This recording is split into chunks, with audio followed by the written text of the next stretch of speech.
श्रीमद्भागवत गीता यथारूप। मत परमः शब्द उस व्यक्ति के लिए आता है जो अपने जीवन का परम लक्ष्य भगवान कृष्ण के परम धाम में उनकी संगति करना मानता है। ऐसा व्यक्ति चंद्र, सूर्य, स्वर्ग जैसे उच्चतर लोकों में अथवा इस ब्रह्मांड के उच्चतम स्थान ब्रह्मलोक तक में भी जाने का इच्छुक नहीं रहता। उसे इसकी तनिक भी इच्छा नहीं रहती।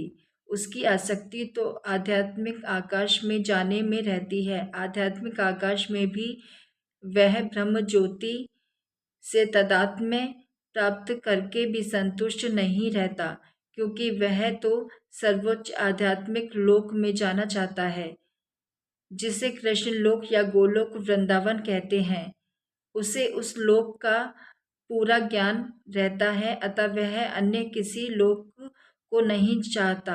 जैसा कि मद भक्त शब्द से सूचित होता है, वह भक्ति में पूर्णतया रत रहता है। विशेष रूप से वह श्रवण, कीर्तन, स्मरण, पाद सेवन, अर्चन, वंदन, दास्य, सख्य और आत्मनिवेदन भक्ति के इन 9 साधनों में लगा रहता है। मनुष्य चाहे तो इन 9 साधनों में रत रह सकता है, अथवा 8 में, 7 में, नहीं तो कम से कम 1 में तो रत रह सकता है। तब वह निश्चित रूप से कृतार्थ हो जाएगा। क्षणवर्जित शब्द भी महत्वपूर्ण है। मनुष्य को चाहिए कि ऐसे लोगों से संबंध तोड़ लें जो कृष्ण के विरोधी हैं।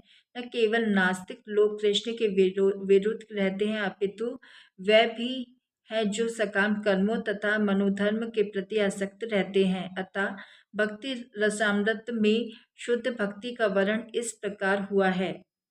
यदि कोई अनन्य भक्ति करना चाहता है तो उसे समस्त प्रकार के भौतिक कल्मश से मुक्त होना हो चाहिए।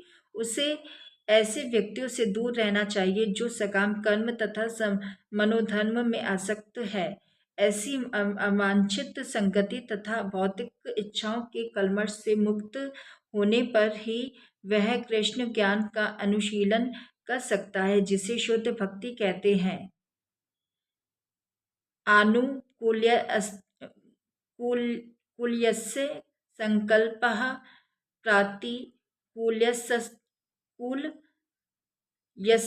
वर्जनम्। मनुष्य को चाहिए कि अनुकूल भाव से कृष्ण के विषय में सोचे और उन्हीं के लिए कर्म करे।